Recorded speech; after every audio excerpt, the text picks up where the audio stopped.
Hello, everybody. Welcome in and happy new year. We are just 1 week from the conclusion of the 2024 NFL regular season. I will go through all of my picks today and the implications of every game, as well as what I think the final playoff picture is going to be at the end.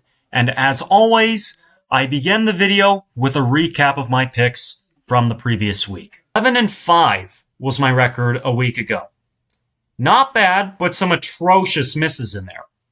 Pittsburgh, Dallas, Indianapolis. All just awful misses. Broncos, Bengals could have gone either way. Raiders, Saints was a who cares game. Other than that, I was pretty spot on with all of my picks. Now, before we begin, I remind you to leave a like if you enjoyed the video and to subscribe to my channel for more content like this. And if you'd like to be notified of future uploads, please click the bell icon. Let's begin. We begin with the Saturday doubleheader on ESPN and ABC, beginning with Cleveland at Baltimore. Now, Cleveland's obviously out of it. Baltimore, with a win or a tie, can secure the AFC North and the 3 seed. However, if they were to drop this game, that would open the door for Pittsburgh to steal the division back if they beat Cincinnati a few hours from this game. More on that game in a minute. So, worth noting, the Baltimore Ravens are favored to win this game by 18 points. That is the biggest favorite I have seen in the NFL in a long, long time. I remember 3 years ago, 6 years ago, when Josh Allen was a rookie, making his, not his first career start, but his first win was at Minnesota in a game that the Vikings were favored by 16.5 points. This spread is even bigger than that, and for good reason. Cleveland has not scored 10 points in a month. Seriously, the last time they have scored 10 or more points in a game, December 8th at Pittsburgh. Since then, in Week 15, 7 points. Week 16, 6 points. And last week against the Dolphins, 3 points. They're not getting to 10 points this week with how well the Ravens defense has been playing lately. It is a divisional game. And so maybe things will be a little tougher for the Ravens than I think. But Cleveland beat Baltimore in the first meeting. It was a huge upset, a very costly loss for the Ravens as far as playoff seeding. Had they not lost that game, they would still be alive for the 2 seed this weekend. But because they lost that game, the best they can do is the 3 seed. I do not think they're going to take the Browns lightly. I'm going to call this my lock of the week. I'm going to say Ravens 37, Cleveland 3. The second game of the Saturday doubleheader is Bengals at Steelers, 8 p.m. Eastern Time. A lot on the line for both teams here. So for Cincinnati, this is a playoff game. They need to win this game to stay alive. If they lose, they're out. If they tie, they're out. If they win this game, that does not guarantee them a playoff spot, but it's a long shot, but not a zero shot. What would have to happen, obviously they'd have to win this game. Miami would have to lose or tie against the Jets, and then the Broncos would have to lose at home to a Chiefs team resting at least 8 of its 10 best players. Long shot, not a zero shot. So, huge game for Cincinnati. On the other hand, Pittsburgh. As I said, if Baltimore were to lose to Cleveland, the AFC North would suddenly become on the table. But Baltimore is not losing to Cleveland. Even if Baltimore beats Cleveland, like I think they will, Pittsburgh can still secure the number 5 seed in the AFC with a win here. And that's important because if they were to lose or tie, that would open the door for the LA Chargers, who all they'd have to do is beat the Las Vegas Raiders. If the Chargers were to beat the Raiders and the Steelers fail to take care of business, the Chargers would jump up to the 5 and the Steelers would fall to the 6. And that's a huge difference because the 4 seed gets to play the Houston Texans. The 6 seed likely has to play the Baltimore Ravens. Huge difference. And I don't think Mike Tomlin is going to want his team going into the postseason on a 4-game losing streak. So Cincinnati's a field goal favorite on the road here. For my upset of the week, I've not been good on that this year, but I'm going to go back to the well here. I think Cincy's overvalued, flatly. I know they finally beat a team over 500 last week, but the fact of the matter is Denver can't beat quality teams either. Denver and Cincinnati have the same record against teams over 500, 1-7. And that game damn near ended in a tie because neither Denver nor Cincy can beat quality teams. Pittsburgh's been reeling lately, but their 3 losses have been to the Eagles, Ravens, and Chiefs. Both much better teams and much better defenses than the Bengals. The Bengals, I know Joe Burrow is on a heater right now, and Jamar Chase is going to win the Triple Crown. Cincinnati's a bad defensive team and is poorly coached. The Bengals are nowhere near as good as the Eagles, Ravens, or Chiefs. And last season, if you recall, the Steelers had a 3-game losing streak late. They looked to be drawing dead, and they snapped that 3-game losing streak with a blowout win at home against the Cincinnati Bengals. Now, I do not see a blowout coming in either direction here, but I definitely like Pittsburgh to end Cincinnati's season. I'm going to say 30-27. We'll do the 1 p.m. Sunday window next, but I'm going to go a little bit out of order here. So typically in the past, what I've done is I first do the CBS slate and then the Fox slate, and I go from the lead game in each window, so the game that would be shown to the most of the country, the game that would get either the network's A or B broadcast team, depending on which network has the doubleheader. Instead, today, I'm going to get all of the meaningless games out of the way first, beginning with, and by meaningless, I mean meaningless as far as the playoff picture is concerned. The first one I'm going to go over is Giants at Eagles. So it would obviously be in the Giants' best interest for them to lose this game for draft position. It would have been in their best interest, as far as draft position, to lose last week to the Colts, and instead they put up 45. Maybe they just didn't want to go 0-9 at home. That'd be pretty embarrassing. My guess is that's why they really went all out there. But they may have blown the number 1 pick last week, so not what I would have done. The Eagles, on the other hand, they are locked into the number 2 seed in the NFC. However, there is one thing kind of on the line here for the Eagles, but it has nothing to do with the playoff picture. Saquon Barkley needs 100-something rushing yards in this game to break Eric Dickerson's single-season rushing record. So I'm not sure if Saquon's going to play, but Adam Schefter went on the Pat McAfee show, and he said that he doesn't think that Saquon's going to play. I tend to believe what Adam Schefter says, so I'm going to assume he's not playing. Even if he doesn't play, the Eagles are a better team than the Giants. I think the Giants want to lose this game. So, yeah, Philly 22, Giants 17. Next up is the Bills and the Patriots. So the Bills are locked into the number 2 seed in the AFC. Sean McDermott said in a press conference, Josh Allen is going to only play the very early portions of this game. He's not going to play in this game to pad his stats for league MVP. He's already like minus 300 on most betting sites. The reason I think he's playing in this game is so he keeps his consecutive starts streak alive. He has not missed a game. He has not missed a start, regular season or postseason, since 2018 due to injury. 2018, he had that UCL injury that caused him to miss a month. My guess is he's going to hand the ball off 3 times, maybe play 1 offensive series, and then Mitch Trubisky is going to be put in the game. So the Patriots, because the Giants, Raiders, and Jags all won last week, suddenly the New England Patriots have the number 1 pick in the draft. Wow. And if they lose this game, they will get that pick. But they will not need a quarterback. So, obviously, because they have Drake May. And I think Drake May is going to be a good player, and I think the Patriots believe in him. So, what they could do if they end up with the number 1 pick is do what Chicago did. Try to get a haul for the number 1 pick, get a lot of draft picks, which they kind of need because their roster is so talent deficient. However, the Patriots gave the Bills a fight in Buffalo the first time around.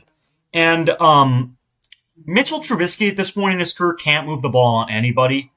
My guess is the Patriots try to play for pride here. Seems like a lot of teams lately have been ruining their tanks by winning games that they should lose in order to stay in contention for the number one pick. I do think New England wins this game. I'm going to say New England 24, Buffalo 20. Houston at Tennessee is up next. I believe the Texans are going to rest all of their starters because they are locked into the number 4 seed in the AFC, and they're really struggling right now. I know they lost Tank Dell a couple weeks ago. They got shut out at home against the Baltimore Ravens. So I think it'd be best for them to treat this week kind of like a reset week, kind of get right for the playoffs, get healthy, get mentally refocused. Tennessee, on the other hand, is terrible. It'd be in their best interest to lose this game for draft position. So I'll just say Houston 17-16 works out pretty well for everyone. And finally, the Jaguars visit the Colts. The Colts would be alive for an AFC playoff spot had they not lost to the Giants last week. They gave up 45 points to Drew Lock. Do not ask me how that happened. The Jaguars are fighting for draft position, and like a lot of the other teams I've discussed the past 3 games, I think it'd be in their best interest to lose. So I'll say Colts 24, Jags 21. They split the season series. Finally, to the meaningful games in the 1 o'clock window. The first thing in the NFC playoff picture that's up for grabs, and actually the only playoff spot that's up for grabs, is the NFC South title. So we'll start with Panthers at Falcons. If the Falcons win this game and Tampa Bay were to fall to New Orleans, I'll talk about that game after this one, Atlanta would make the playoffs as the 4 seed. So the Panthers, while they have played hard over the last couple months or so, they don't seem capable of actually winning games. Their lone win was a home win against a crumbling Arizona Cardinals team in overtime. Atlanta's better and at home, and they should win, but I do not trust them to blow out the Panthers, at all. Raheem Morris's clock management last week in the loss at Washington that may or may not end up costing Atlanta a playoff spot was disastrous. They had a 10-point lead at halftime, and they blew it, which is inexcusable. I digress, however. I think this will be ugly. I think Atlanta probably wins this one. I'll say 20-13, which then leads us to New Orleans at Tampa Bay. So assuming Atlanta will beat Carolina, which honestly I don't even think is a given, this game becomes a must-win or tie for Tampa Bay.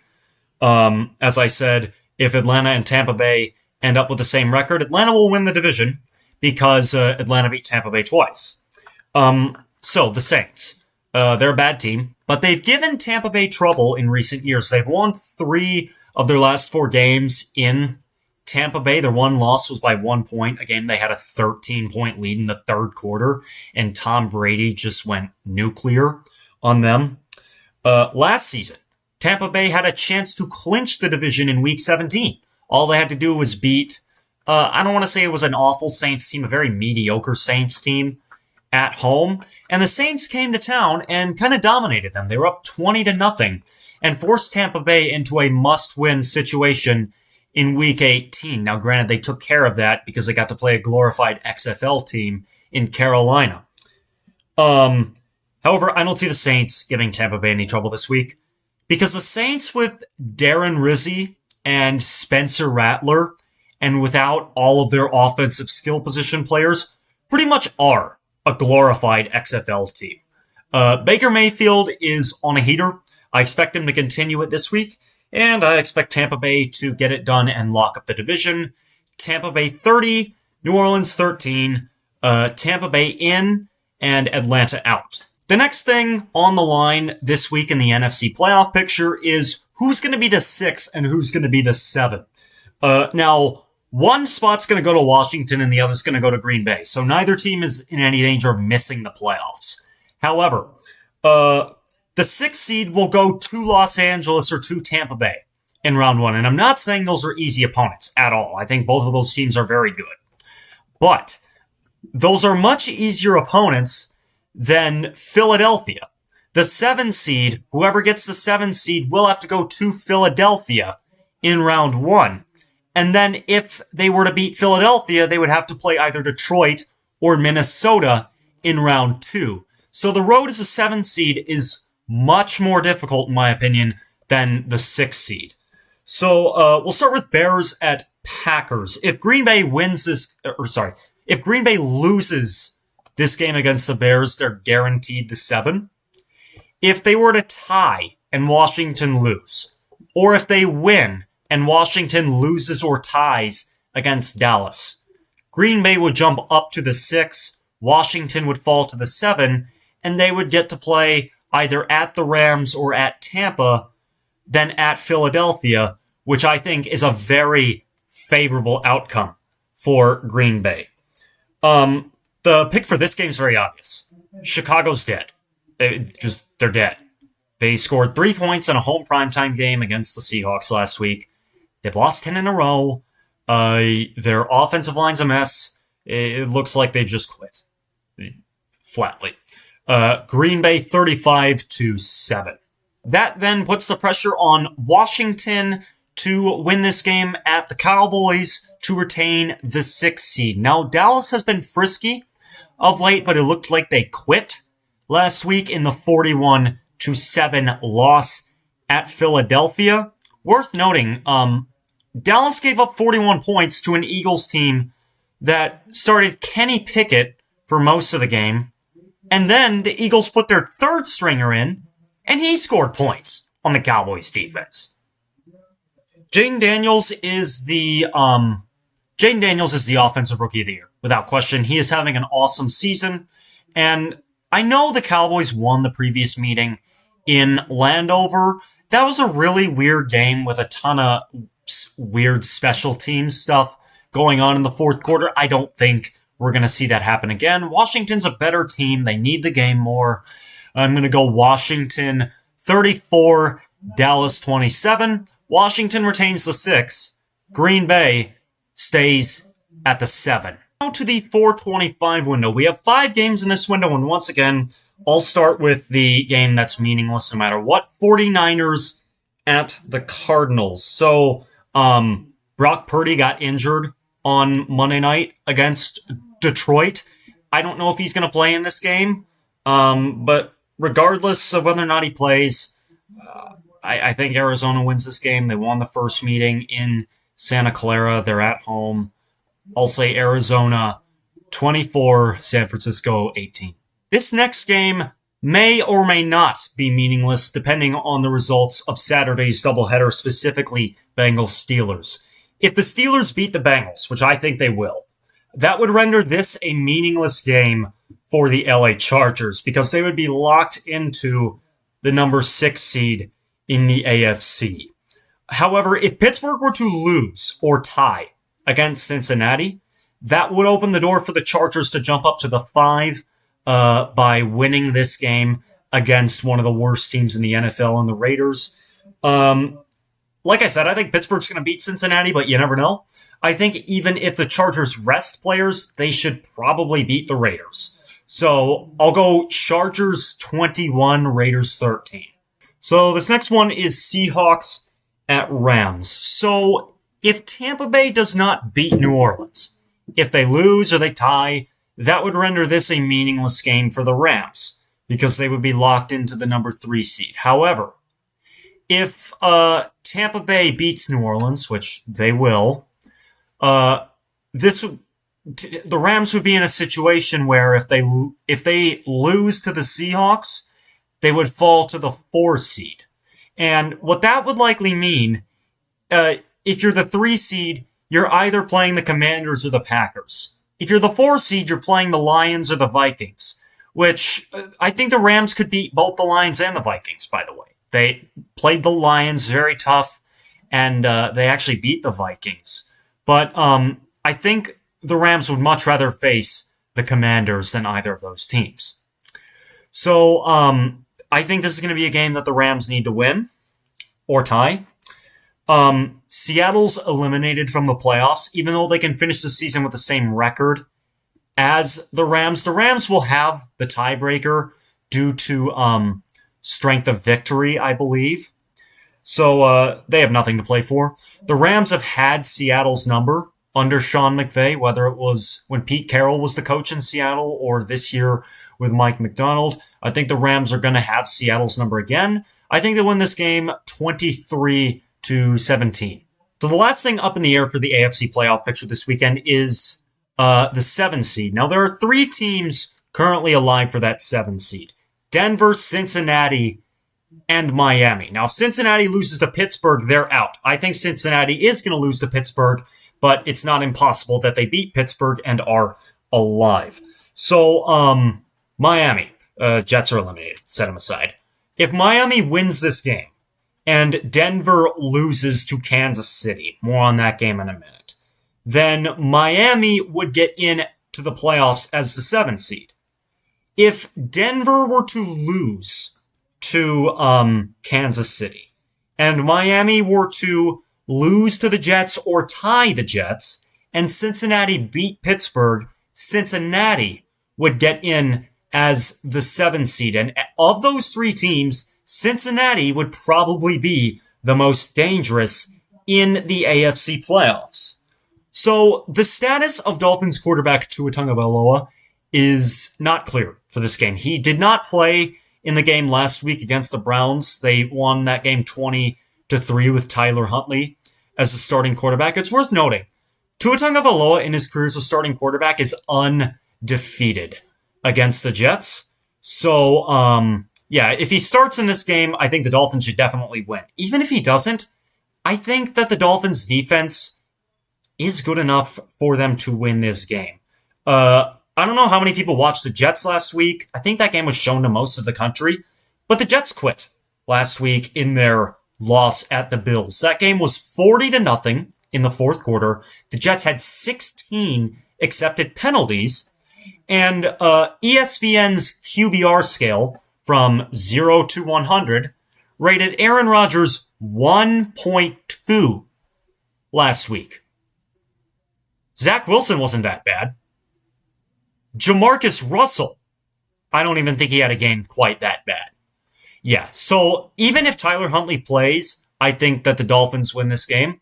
I'm going to say 21-14. So we'll conclude the 425 window with probably the biggest game of that window, Chiefs at Broncos. So 2 weeks ago, the Broncos looked like they were a lock for the postseason. If you're 9-5, you should make the postseason, especially with 7 playoff spots. But right now, they're in a position where if they lose this game, they could absolutely miss the playoffs. If Miami or Cincy were to win this week. If Miami and Cincy both lose this week, Denver's in no matter what. On the other hand, the Chiefs have nothing to play this week. The following Chiefs will likely sit in this game and will not play. Patrick Mahomes, Travis Kelce, Isaiah Pacheco, Marquise Brown, Xavier Worthy, Joe Thuney, Chris Jones, Trent McDuffie. There could be others. Maybe Nick Bolton sits. Maybe Noah Gray sits. I think at least 8 of the Chiefs' 10 best players are going to sit in this game. So based on that, Denver obviously should win this game. They're like 10-point favorites at home. But I do not think it's going to be easy. So as I said earlier, the Broncos have not been able to beat good teams this year. They're 1-7. Their one win was a weird win against Tampa Bay back in week 3. And as great as Chris Jones and Trent McDuffie are, and Nick Bolton, maybe Nick Bolton will sit this game too. In my opinion, the main reason the Chiefs' defense is so good is Steve Spagnuolo. He's the best defensive coordinator in the NFL. Now, maybe he'll run a vanilla defensive game plan in this game. And actually, that I might even rate that at a 50% chance or higher. But the Chiefs, even without their best players, are the best team situationally in the NFL. That's not talent. That's coaching. And do I think Bo Nix could struggle in this game? Yeah, I do. The Broncos should win, as I said. They're the more talented team by far, with the Chiefs sitting 8 of their 10 best players, and they're at home. And it's a kitchen sink game. As I said, they have to win this game to stay alive for the playoffs. But this is going to be closer than everyone thinks. Denver 20, Chiefs 14, Broncos get in as the number 7 seed. And finally, we get to the game of the year. Forget game of the week. Game of the year. I have to think this is the first time ever that two teams with a combined 28 or more wins faced off in a regular season game. This is obviously Vikings at Lions. Stakes are very simple here. Winner is the number 1 seed in the NFC playoffs. They would have a bye, then 2 home games en route to the Super Bowl. Otherwise, the loser is the 5 seed. They likely open up in Tampa Bay, and then they either have to go to the winner of this game, who they will have lost to just 2 weeks prior, or to Philadelphia. And for an indoor team, both of these teams are indoor teams, at Philadelphia seems like a pretty daunting task. So you'd have a tough time finding a regular season game in the history of the NFL with more on the line than this one. So I expect points in this matchup. A lot of points. Sam Darnold and Jared Goff have had incredible years. Both teams have excellent offensive lines, excellent arrays of offensive skill position talent, and excellent coaching staffs. However, I think the ultimate difference maker in this game is Detroit's defensive injuries, and it's undeniable at this point. San Francisco, a team that's currently 6-10, in my opinion, staring at 6-11. They did not punt against the Lions. The Niners drive chart was this: touchdown, touchdown, touchdown, a missed field goal, touchdown, an interception, a missed field goal, interception, touchdown. 5 touchdowns, 2 interceptions, 2 missed field goals. This Lions defense is so shaky right now. Detroit's offense is awesome, and they're going to put up points, as they have all year. But I trust the Vikings defense more than I trust the Lions defense. Just flatly. Sam Darnold had the best game of his career last week. I think he's going to have an excellent game again. I'm going to go with Minnesota to claim the number 1 seed in the NFC, 36-33. If all of my predictions are correct, this is what the playoff picture will look like. Broncos at Bills in the wild card round, which the Bills would obviously be a big favorite, but I think the Broncos could keep it close. The LA Chargers at Baltimore, which would be the second horrible of the season. Pittsburgh at Houston, two fraudulent teams. Whoever wins that game is going to get blasted in round 2. Green Bay at Philadelphia. That'll be a good one. Washington at LA. That would be a good one. And the Detroit Lions at Tampa Bay. Detroit will be a slight road favorite, but I think that game would be excellent. And of course, getting the first round byes would be the Kansas City Chiefs and the Minnesota Vikings, both finishing with 15-2 records.